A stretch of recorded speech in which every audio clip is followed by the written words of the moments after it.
What's going on, golf addicts? Welcome to the RBC Heritage 2021 DraftKings picks and preview show. We are the Tour Junkies. I am David Barnett, your host, with Pat Perry, my lovely co-host, rocking the Savannah Banana shirt. Praise God for that.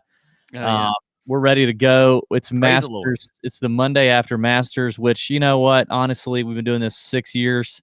It's one of the toughest Mondays of every single year. But I will say, Pat, I'm excited about the Heritage because I am too. It's probably the strongest field I think we've ever seen at the Heritage. It's very exciting. I'm looking forward to watching it. You got a lot of guys sticking around here to play the PGA in a couple weeks, so they're not going to go back to wherever they're from. You got all the RBC guys, and it's just one of those events every year on the PGA Tour that all the players say they love going to. So I am actually looking forward to it. I am too. Now, here's something that I think could happen tonight. It's been a busy day. Obviously, we also have the post-Masters hangover going on, and you're catching up on some of the things you didn't do at your actual jobs. And now here we are. We're talking about the Heritage and stuff like that.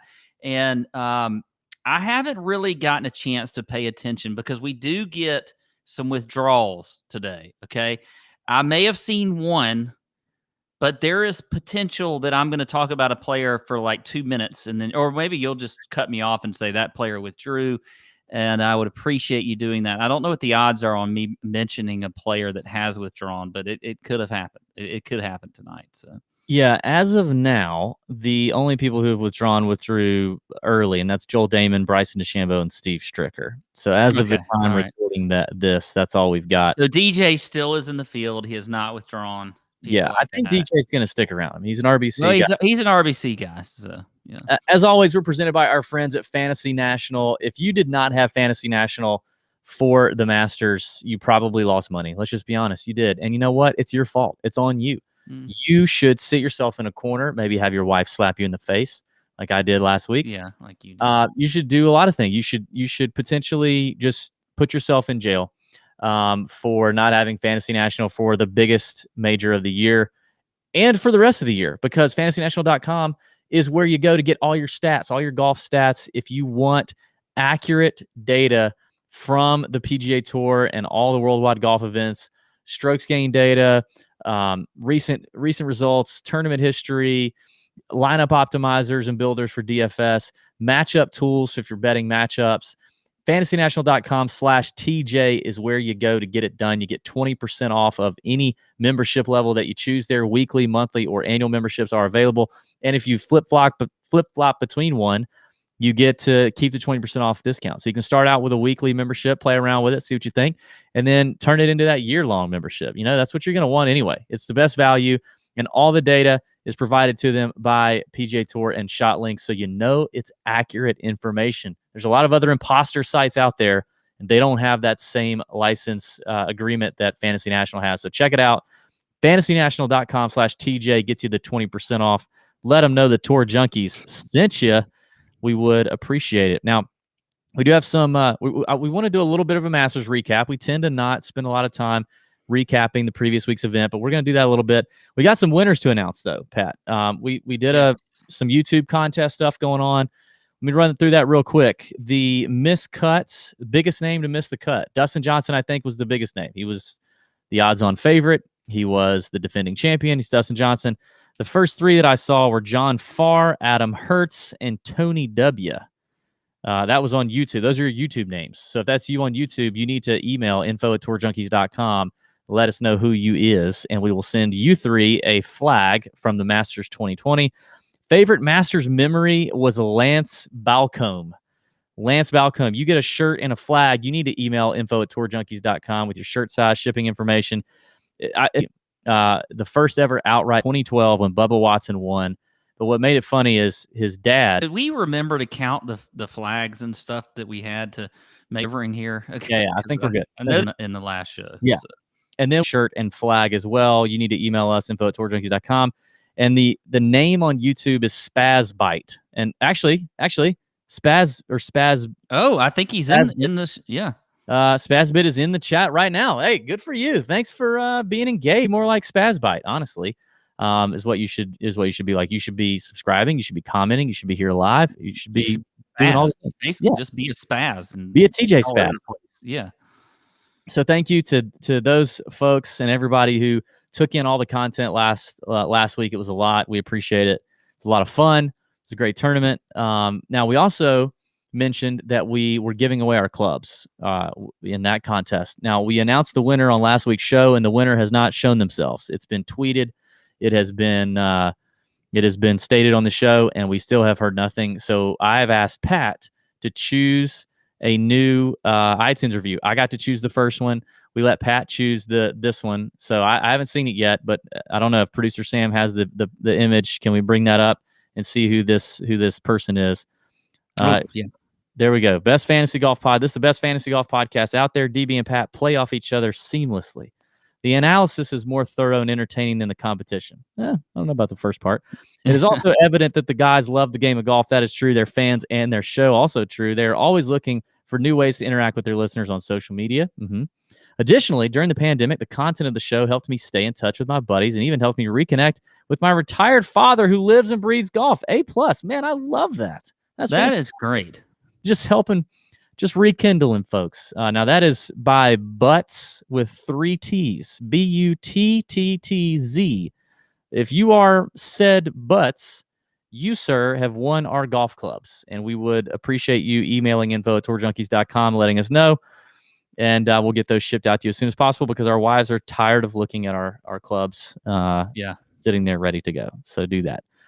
Other quick announcement, Nut Hut winner was A.R. Higgs, very popular Nut Hut member. Been in there a long time. Yes. Appreciate A.R. Higgs. 497.5 DraftKings points. If you're not in the Nut Hut, not sure what you're doing, it is the place to go. The Nut Hut was popping last week. Tons of great info in there. Intel. We have our weekly PGA Tour caddy who gets in there and types out what he thinks of the golf course every week and how it's setting up and what he thinks you need to look for in terms of betting or playing DraftKings. That happens every week in the Nut Hut. It's the only place I know of where you're going to get that straight from a PGA Tour caddy. Oh, yeah, another fringe benefit of the Nut Hut, you get 20% off all your Tour Junkies shop purchases, which you should do. We got new hats in there. We got all kind of golf towels. It's that season. Gear up, get the 20% off discount. It's only $10 a month to be a member or $90 a year. Trust me, tons of friendships are being made, laughter. It's a great time. Good golf betting, DraftKings advice, among other things, NBA, Major League Baseball, football, NHL, also in there. So go to tourjunkies.com, check out Golby's Nut Hut, and join today.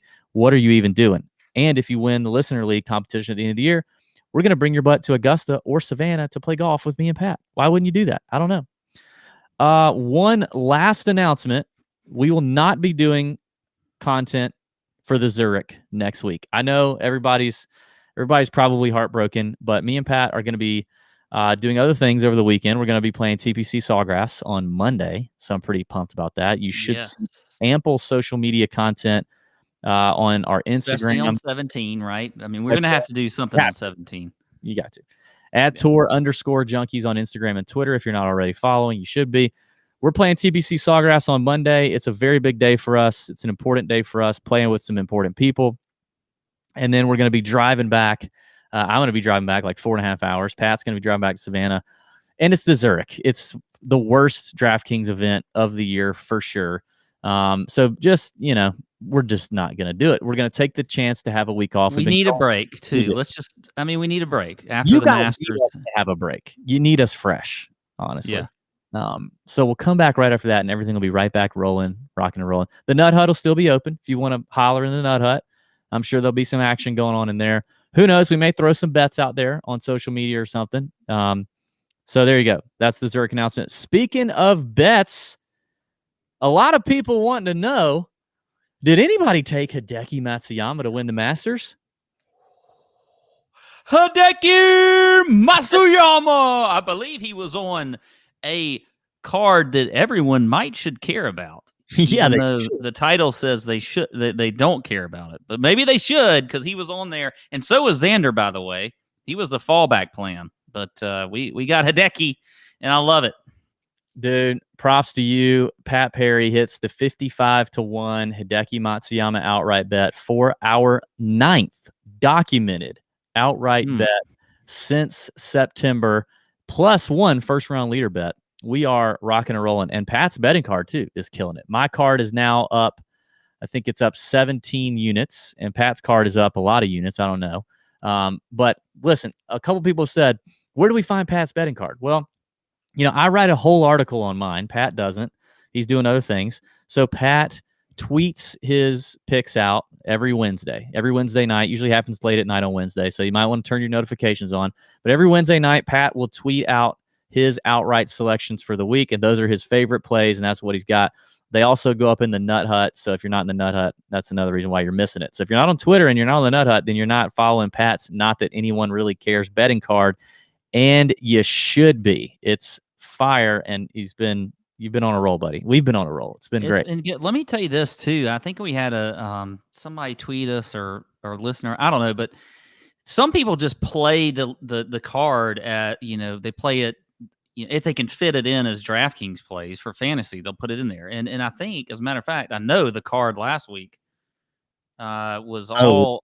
They all made the cut for one, and you might have could have fit it into a team. I don't know. So you don't just have to bet it. I mean, if you look at both of our cards and you don't bet or whatever, you're not in a state that you can bet in, then just, those are plays we obviously like. So you can use them as DFS plays. It's not like it has to be a bet.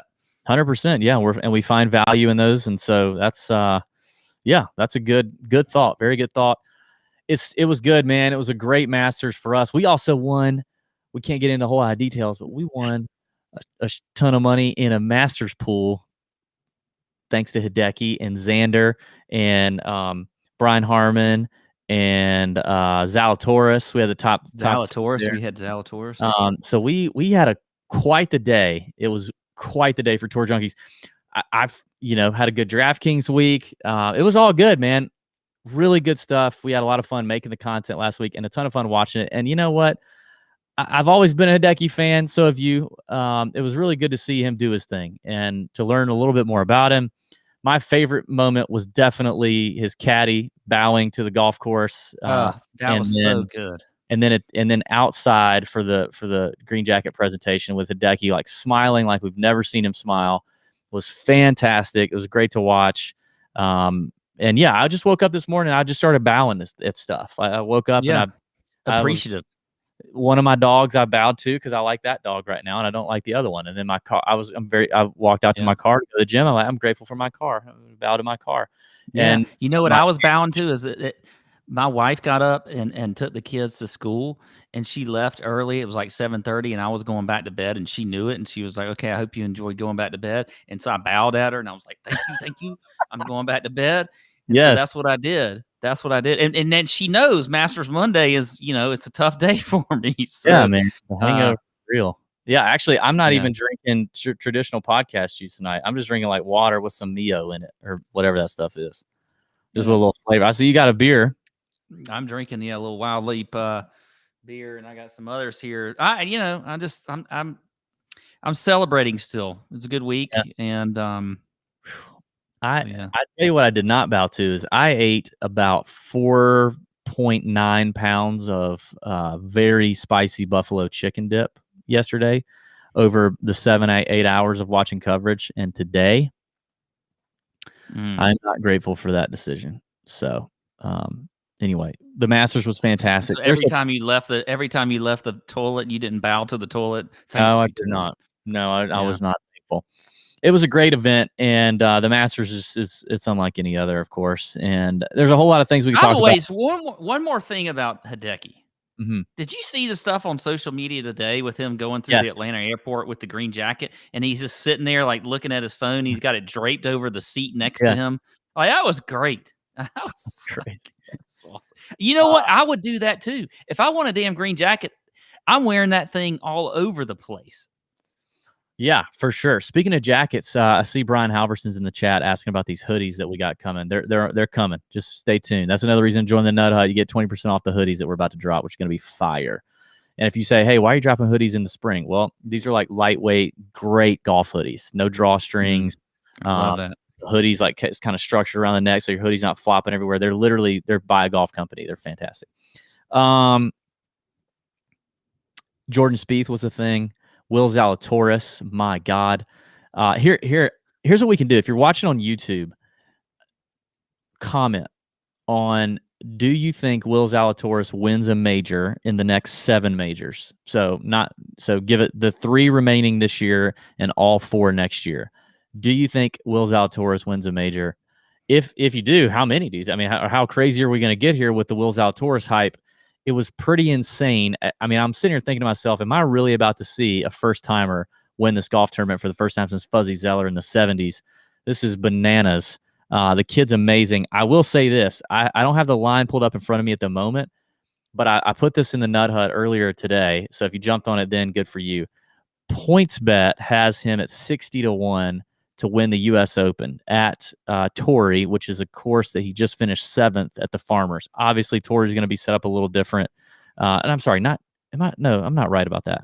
What golf course is the U.S. Open at this year? I can't remember. You are right. It is You are right about that. I was confusing it with Pebble, but okay. Golf course, he finished 7th just a few months ago. He's born and raised in California. Torrey fits his game. I don't know many places that won't fit his game, but he's 60-1 currently. DraftKings had him a little shorter at 50-1. I could see that number getting shorter if you want some action, if you believe the Will Zalatoris hype. That's an interesting one. But in the YouTube comments, tell us, do you think, yes or no, is Will Zalatoris going to win a major in the next 7? If so, how many, or which one is he gonna win? Put that in the comments. It helps us out if you comment. It helps the Tour Junkies out. It's an easy way. It's a free way that you can help David and Pat and producer Sam and Chalk Bomb Ben.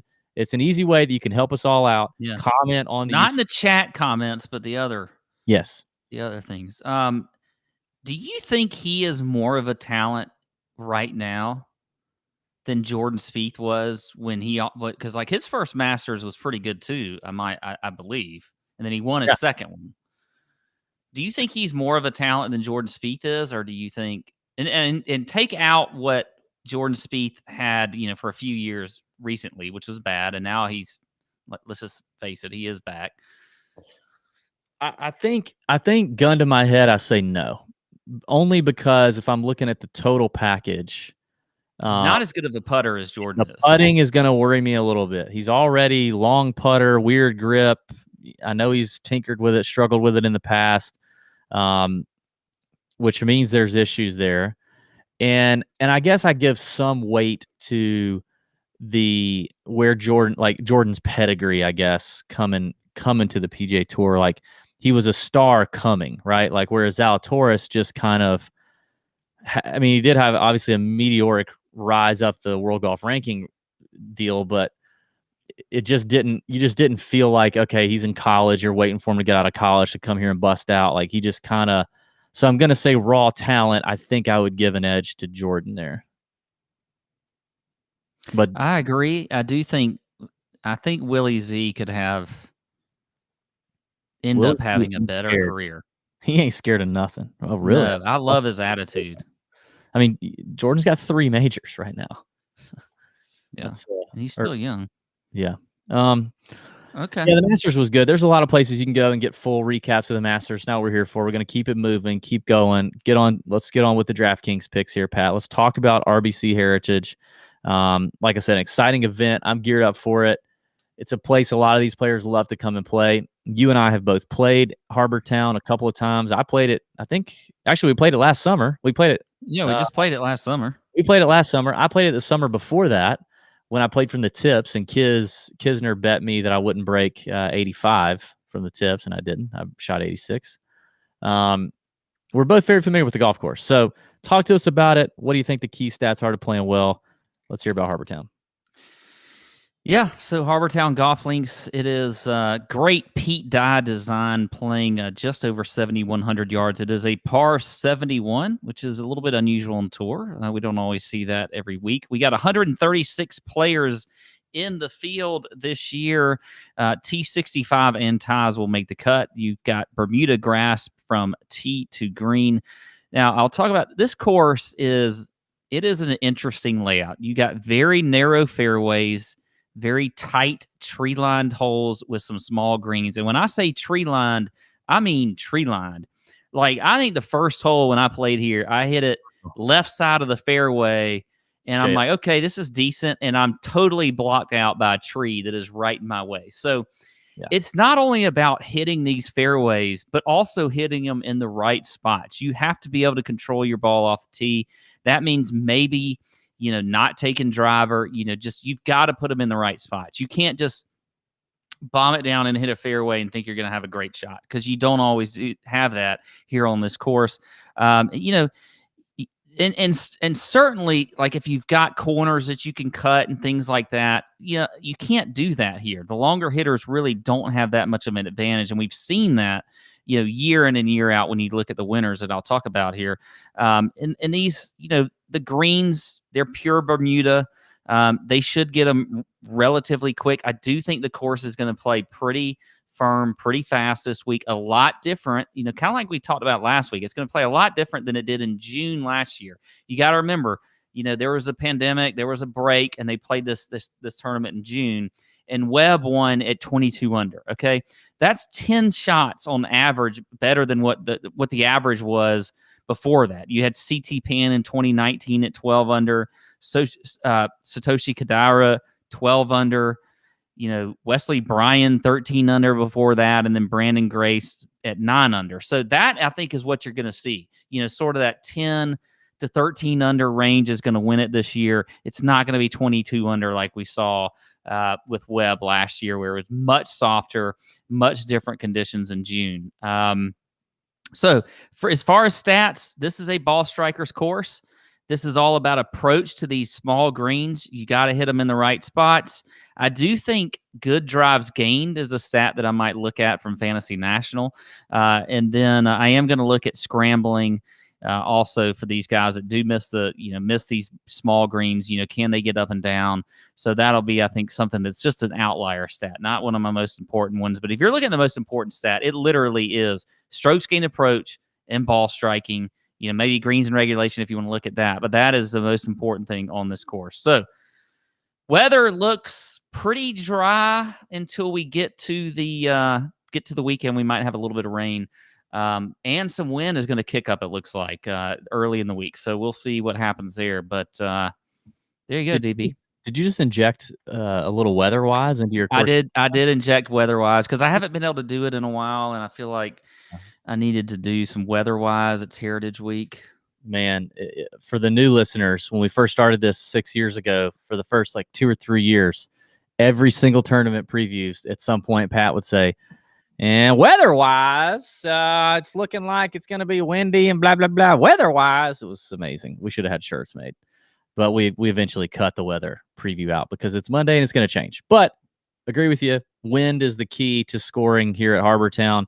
When you see, scores of 12 under, 13 under, 18 under from Jim Furyk back in 2015, those are normally, not weeks where the scoring or the wind was really bad.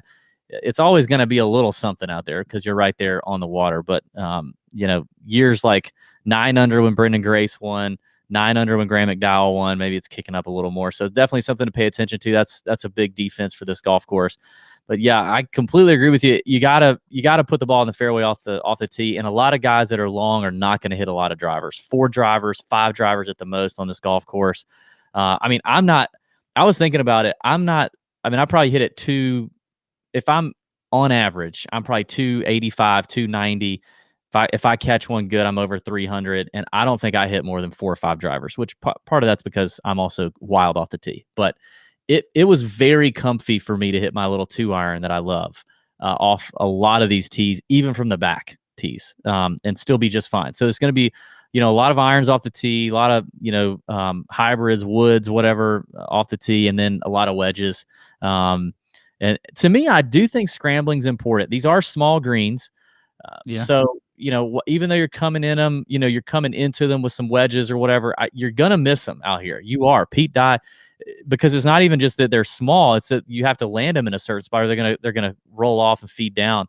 So you do have to scramble here for sure. So I'm waiting. Strokes gained approach, scrambling. I'm looking at fairways gained on Fantasy National. That's the stat I'm looking for. I want really accurate players off the tee. The Bermuda putting is definitely a thing. there's some POA overseed in it this time of year, but most of the players we talk to will still tell you it still is grainy Bermuda. It's this grainy. is not. Yes, it is, and I do know that we're seeing comments already here in the chat. Look, we live in a warm climate where DB and I are, and I live literally 45 minutes and closer by boat from Hilton Head. I have played golf recently. The Bermuda is definitely coming up. Okay, so don't be thinking about these overseeded, and don't get all wrapped up in that. Okay, they're going to putt like Bermuda greens. That is definitely sure.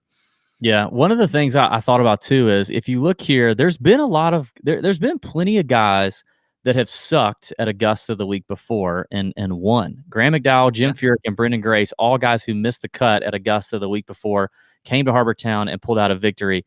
Satoshi Kodaira and Matt Kuchar played Augusta the week before. Kodaira finished 28th, Kuchar finished 5th, and then went on to win at Augusta. I mean, 28th in a 90-man field isn't amazing.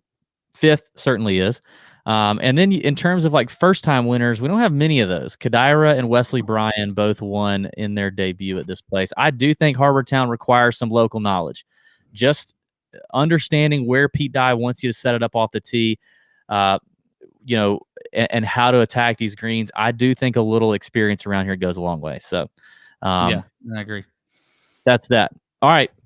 Before we get into the picks, Pat, we got a new friend to tell our friends about, and it's a new friend. Yeah, we got a lot of listeners out there. They got shitty yards. Their yards. They got some messed up yards. Man, they got yards with darn crabgrass and lobster grass, and they got yards with all kind of bugs and stuff in it, and their grass is just struggling. And it's the time of year where you need your grass popping. You need it ready to go. It's a problem. I get it. And maybe you got brown spots. You got bare spots, weeds that you keep pulling up, keep coming back. And the Tour Junkies care about your lawn. We really do. We care about your grass. We care about your soil. We really do. We care about everything about you. And so our friends at Sunday, they're fantastic. Sunday Lawn, they take out all the guesswork and all the unwanted chemicals so you can grow a beautiful patch of grass in your lawn. Have some grass. Take some pride in your grass. Some of y'all need to take some pride in your grass. Some of y'all you need to take some pride in what you wear. Some of you wearing socks with sandals. You probably got a crappy yard. So don't do that. Have some pride in your yard. And it's better, and all the unwanted chemicals make it better for you and your pets and all that kind of stuff. Pat, you have the Sunday Lawn Care system. Talk to us a little bit about what you got and just how beautiful it is. I got a lot of things. A lot of things involve chemicals and stuff that you probably shouldn't do anything. Don't drink them or anything. You got to spread them out on your lawn, but they are good. They're good chemicals. And let me tell you one chemical that I got. It's called Dandelion Doom. Okay, so you throw that stuff on the dandelions. Dandelion ain't got a chance. And a dandelion ain't got a chance. I know that looks like a pretty weed, but you know what? It's not in your grass. Nobody wants to drive by your grass with a bunch of dandelions flying around. Be a dandy kitten. Yeah, you need some Doom, some Dandelion Doom. It's good stuff. But look, it's so easy to order. You go on there, and they customize it to your house. Like you put in your address, and they've got some secret photo of your address with your grass, and you can even see your bad patches of grass in the photo. And you're like, dang, I can't even believe that they got a photo that good from the sky of how bad my grass looks. But they do that. And they customize it to your lawn, which is fantastic. That's what I'm working on right now. I'm in the early stages, but I'm already seeing some results. And we've seen some YouTube chats. It is pet friendly. So you just go to sunday.com, getsunday.com, put in your home address. Their free lawn analysis tool takes care of everything else. You're done in seconds. And Sunday uses soil and climate data to create a tailored nutrient plan. So you get all the stuff your lawn needs and nothing that it does not. So here's what you got to do. Let's Sunday take the guesswork out of growing a greener, more beautiful lawn this spring. Visit getsunday.com/Tour Junkies, and you get $20 off your custom lawn plan at checkout. That is $20 off your custom plan at getsunday.com/Tour Junkies. Pet friendly and Pat friendly too. That's what Christopher Baker just said in the chat. That's right. Listen, if it's so easy, Pat can order it, and he did order it. He had to go and order it. If it's so easy, Pat can order it and apply it, then it's good for your dog to eat some grass and be okay. And you still have a great. I got as literal. Hey, look, for all you animal people that are worried about that, I have a zoo in my house. I feel like, Yeah, and they are fine on this grass. All right, let's get to the picks, Pat. Let's take a look at the 9K and above range on DraftKings. We're going to give you 3 GPP plays and 1 name to fade. Mr. Dustin Johnson leading off the range here at $11,600, fresh off his miscut at the Masters, and playing a Sunday round at Champions Retreat, I might add. By the way, you win the Nut Hut contest in the summer, and you could come play Champions Retreat with us, just like Dustin Johnson. But that price range all the way from 11.6 with DJ down to Sung J M at 9,000. A bunch of studs in between. Like I said, really strong field. Really fun to see this solid field here at Harbor Town for the Heritage. Pat, I'll kick it to you first. What are you gonna do with some of these names here at the top? Well, you know what? I am going to fade DJ again. Now, he's not my official fade, but I do think I'm gonna.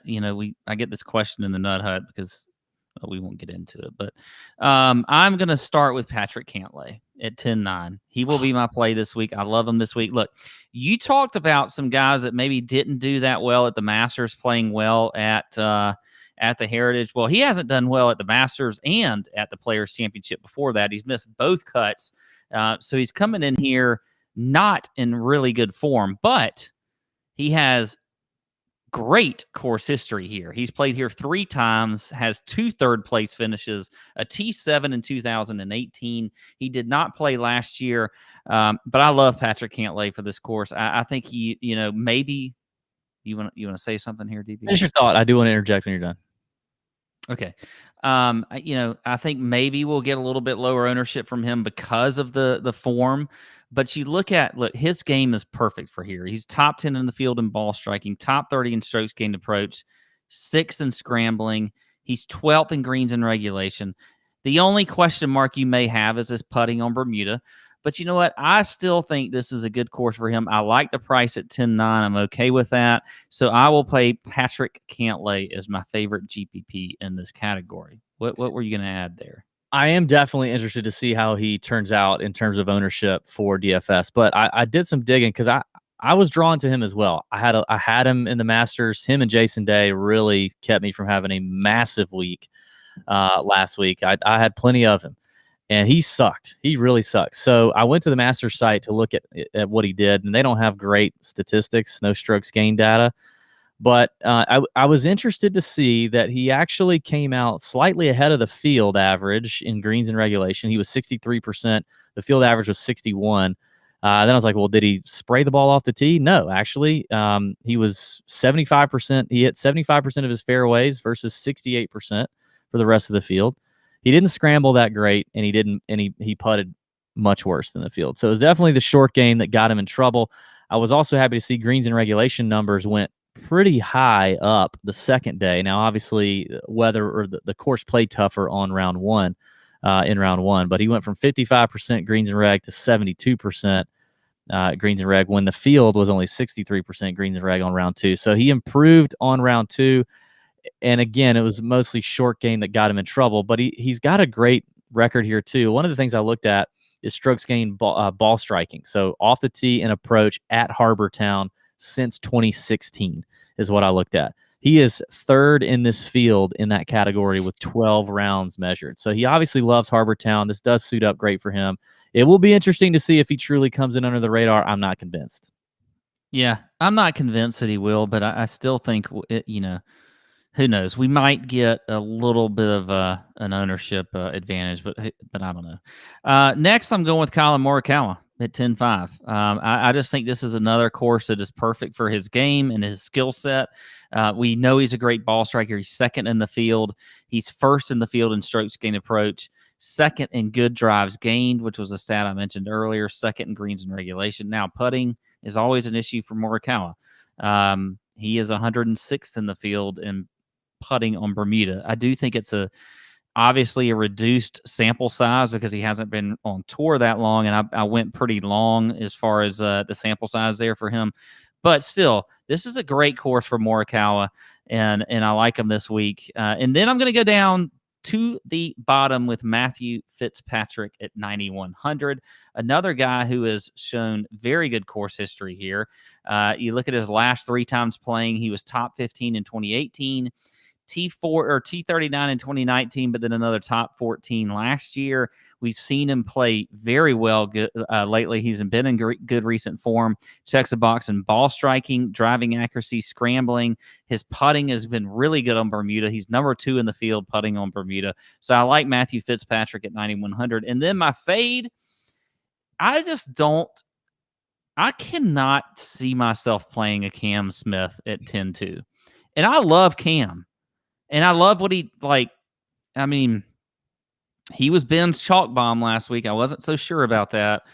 But I don't know about him playing him at 10-2. He's missed the last 2 cuts here.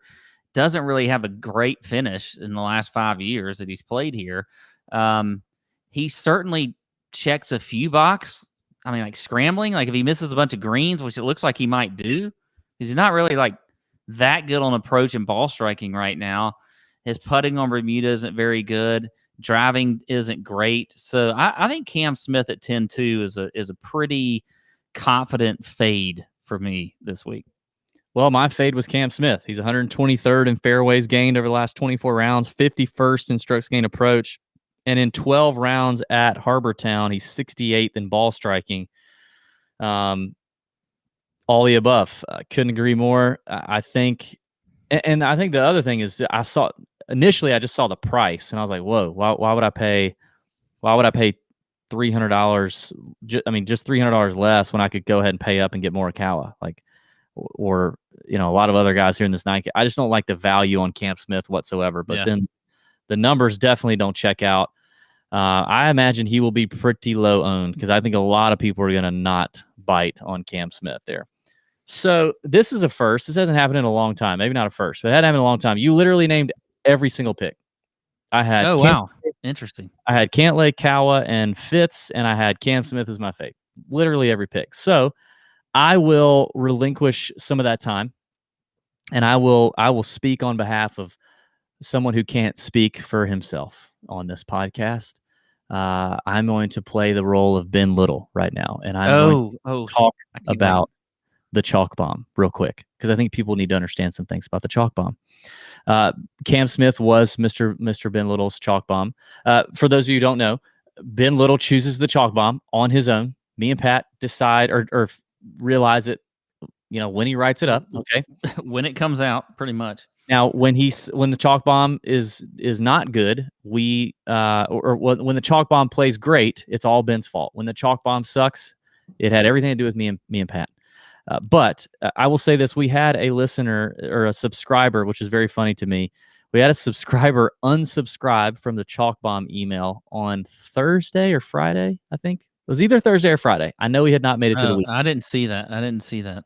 Yes, you did because I sent it to you. And yeah, you did. Yeah. The reason for the unsubscribe just said Cam Smith. That's all it said. Which, first of all, is a pretty electric unsubscribe move. I've mad respect. It made me laugh. But let me say this: it's also stupid. Okay, if you have read one chalk bomb email, then this is what you're going to get. You are going to get some fantastic course knowledge, breakdown, information that you don't get from this show and you don't get from our website. Ben is very sharp, okay? Ben is very, very sharp, very smart, very analytical, way more analytical than us, data-driven guy. Like, you're going to get a great, concise breakdown of the course. Then you're going to get at least 3 incredible head-to-head matchups where Ben looks at these matchups, but he doesn't just say, I like this one, and this is why. He says, pay attention to this line. And you got this guy over here who's a favorite, but he's $300 cheaper on DraftKings. And this is why this is weird. And he goes into a great analysis on like what the matchup, what the head-to-head line tells you about DFS and how you could use it. And it's just great. It's great information if you're deciding between a couple of those players. That's usually what he'll lean on as well. He'll talk about maybe a reason why he would bet one side of the matchup but play the opposite in DFS. It's great analysis. Then you get Pontificate with Pat, which we've talked ad nauseum, is very funny, entertaining.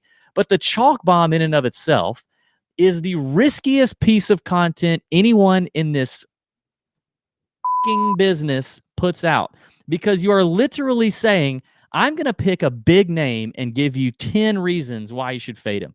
No one does that. Plenty of people will say, yeah, I think I might fade this guy. I mean, we do it. But Ben goes deep into these are the things that statistically would tell me that if you were going to fade a high-owned player, here's the one I would fade. There is a reason that they are highly owned, people. There's a reason they're highly owned. They're good players. Like they're good players, and they likely have win equity, like real win equity. So when when Cam Smith finishes 12th at the Masters last week, I think he finished 13th. I think he finished 13th in DraftKings scoring. When that happens, like, to unsubscribe for that, you're an idiot. And especially to unsubscribe on a Thursday or Friday. I can't tell you how many Neanderthals in the last however many years Ben's been doing this have chirped at us on Twitter or something on a Thursday or Friday, and then by the time the tournament's over, they look stupid because guess what happened? Like the player, it's a 4-round tournament. So like if you're chirping or unsubscribing because of 1 or 2 rounds of a golf tournament, then you have no business betting or playing DFS anyway. Like you really don't, because you don't understand how golf works. So it's a risky piece of content. Ben knows what the hell he's doing. By the way, Ben was a critical part in me and Pat winning that pool money that we talked about with no Cam Smith, by the way. Yeah. It's not like, and you have to understand what is a win for the Chalk Bomb. A win for the Chalk Bomb doesn't mean they have to miss the cut. Like, it just means, like, okay, if they were 20% owned at this price, and did they really return the value that they needed to return in order for it to be a worthy play? That still may mean they finished 20th. It just depends on who it is, right? It still may mean they finished 20th, but you look at it and go, yeah, that didn't cost me a GPP. That didn't cost me a nice cash to fade that guy. Very rarely does you not playing the Chalk Bomb likely mean that you didn't finish in the top, 5 lineups in whatever GPP you're playing. And if you're playing GPPs, that's why you're playing them. So give it a break. Go to tourjunkies.com, scroll to the bottom right of any page, put your email in there, and get a free freaking piece of content that will make you smarter and a better DFS player and better. It's called the Chalk Bomb. Comes out every Wednesday, most every Wednesday. It's great stuff. God. All right. That kind of went into like a putter throw mode. I'm sorry if it got a little. Yeah, that's good. I mean, I gave you the time for that by picking all the same players. So then you have to start the 8K range, even though you just spent a lot of. Unless you want me to start, and we'll see if this happens again. No, I'll start. This is a player that I'm sure is going to get a long, hard look from Ben to be the Chalk Bomb. And it's Abraham Answer, but I can't. I'm going to play him. I said it last week about Corey Connors. I said Corey Connors is so cheap. It's tough to turn down. It's tough to turn down the chalk because you get so much salary relief. I feel like Answer sets up so perfect for Harbour Town. Absolutely perfect. And at 8,900, he finished runner-up here in 2020. Missed the cut his first time out in 2019 when it was played in April. But when I look at Harbour Town, I think of Abe Answer's game. I think it's a perfect place. He's got 3 solid finishes in a row. The Players, 22nd, 23rd at Valero, 26th last week at Augusta. He checks all the boxes. So Abe Answer, 8,900, I will play a lot of. I do think he's going to be one of the top 3 most popular players in this field, if not the most popular, but I love him.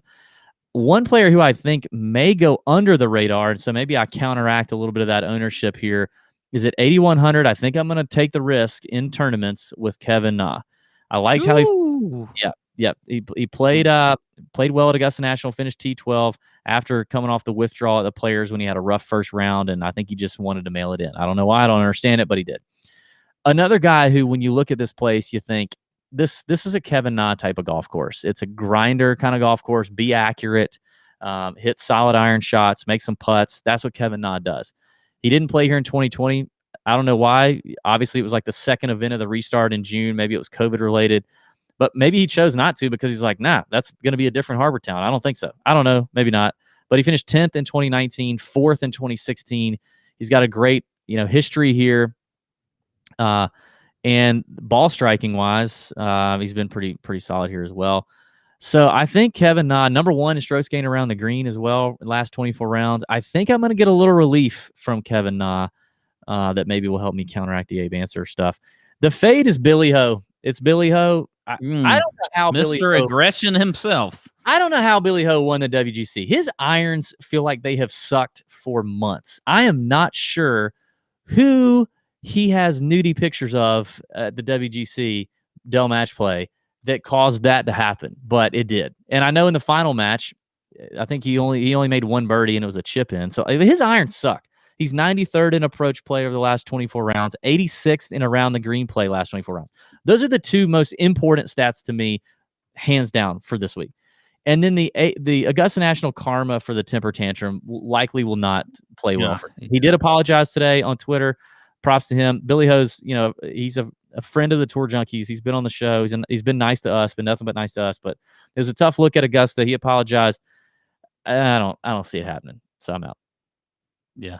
Well, I'll make that one quick. He was also my fade this week. So Billy Ho, I'm with you there for him as the fade. And then I will start with my GPP plays with Brian Harmon at 8,700. I like him here. Look, he's been playing really well. He had a T12 last week at the Masters, was T3rd at the Players right before that.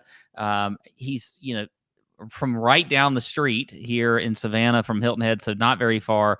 I think, Harmon has a perfect game for this course. You look at the ball striking, you look at the scrambling. I feel like he should probably putt better than he does on Bermuda, but he's not bad. He's still 31st in the field in putting on Bermuda and has a pretty good course history here as well. When you look at his, he's played here 5 straight years. He's got a top 10 in 2017, a 23rd in 2018, and then a T28 last year. So with the way he's playing right now and everything else, I think at 8,700, I like Brian Harmon. And then I'm going to drop down to Shane Lowry at 8,500. Another guy that I think this course fits well. He did have a T3 finish here a couple years ago.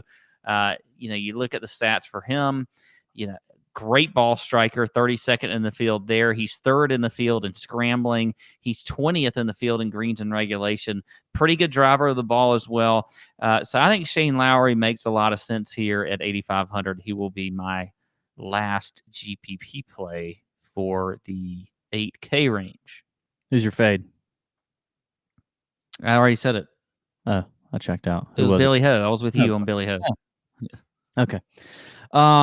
Let's look at this. Let's take a look at this 7K range, Pat. It starts with our sweet prince, Siwoo Kim at 7,900. You got some great names in this range. Charlie Hoffman, who everybody's excited to see again, of course. Kiz, our boy, loves Harbor Town. My man crush, Cam Davis at 7,400. Emiliano Grillo, 7,300. Some nice names in here. Definitely loved seeing Siwoo Kim bend his putter to the point of splintering at Augusta. It just made me so happy. It was electric watching him finish that round. Everything is electric about him. Everything. I love Siwoo so much. And we immediately happened. What? Yes. I was just going to say there's just very few players there are a lot of players on tour I'd want to play a golf round with, but Siwoo is in my literal top 3.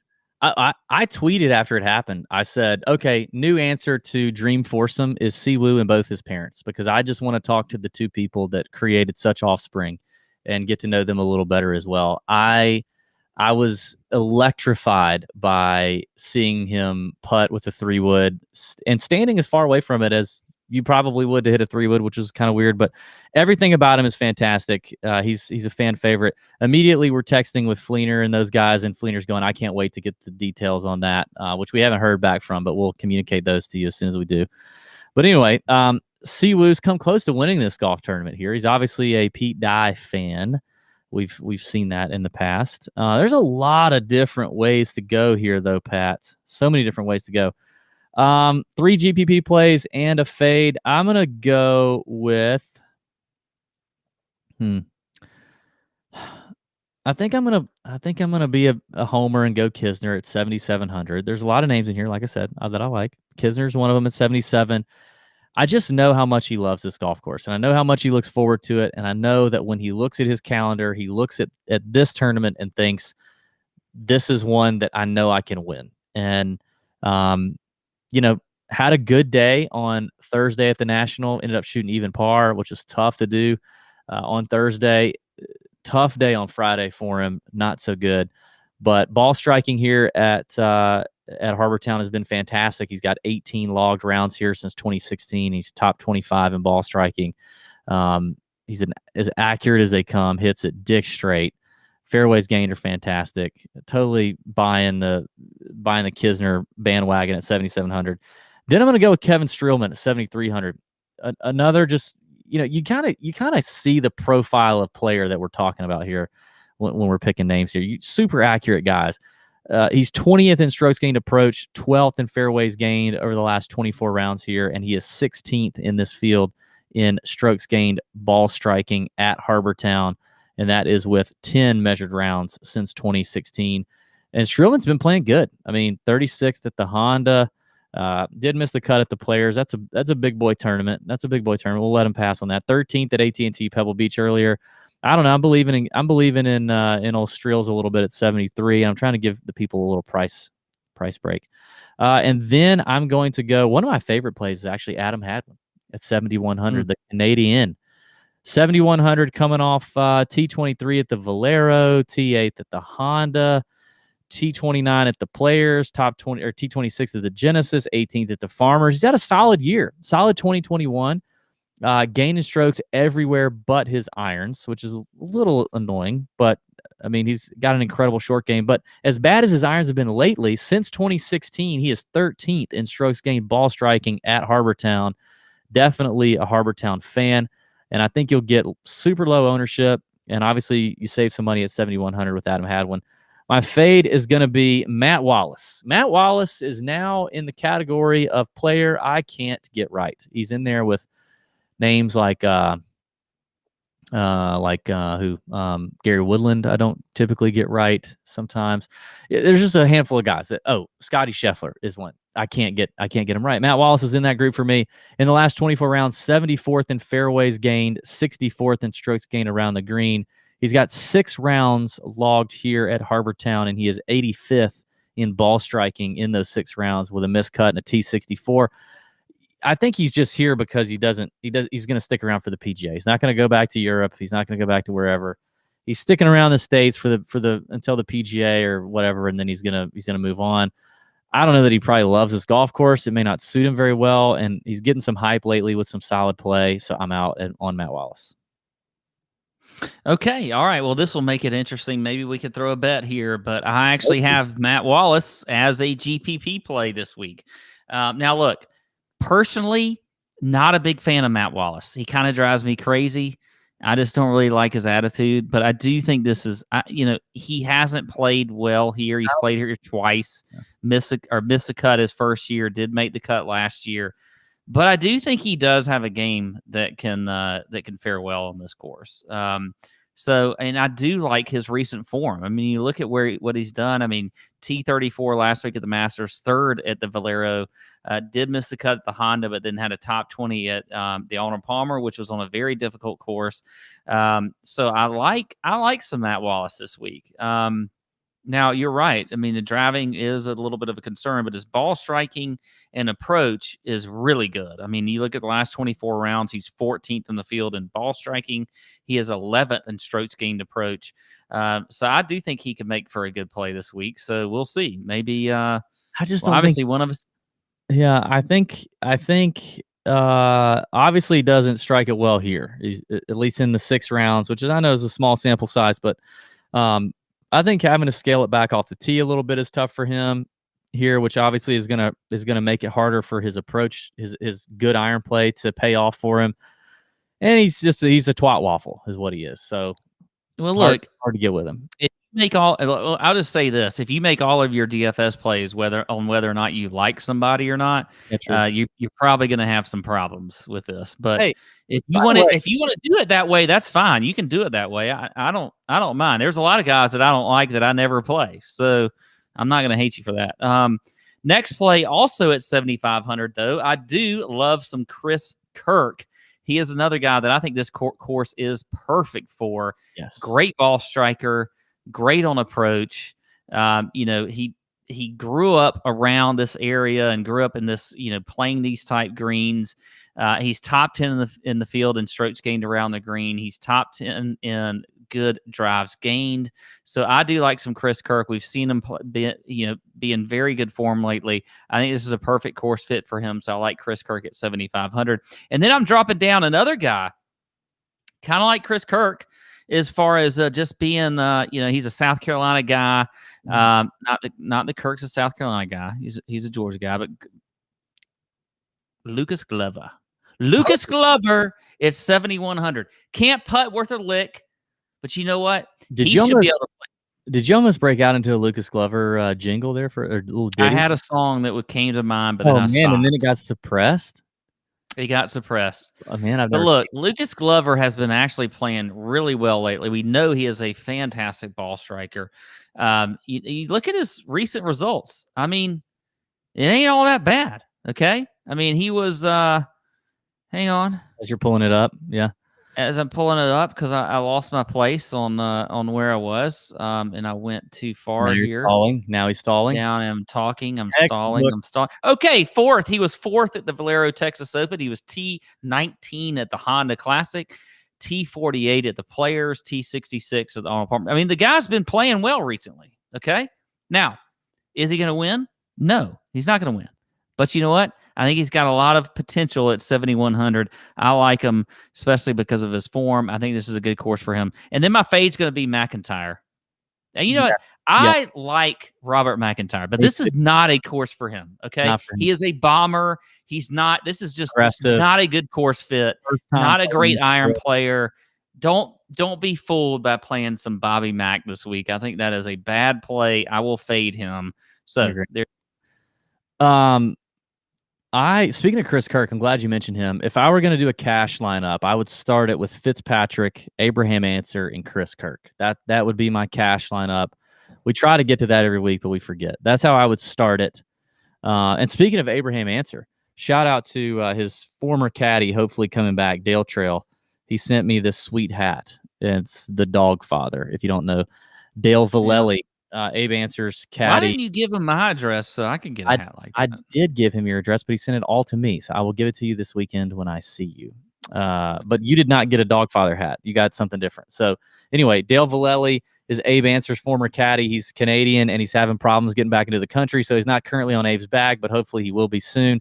You can support Dale Valeli. Check out his. All he does is eat hot dogs. Literally, that's all the man eats. He's a grown-ass man. Hot dogs and bacon. And bacon. We interviewed Dale. If you can go back on YouTube, or you can go back in the Apple Podcast or Spotify or whatever and listen to it. Fantastic interview. Super funny guy. All right. Do you have any thoughts on how you would start a cash lineup, Pat?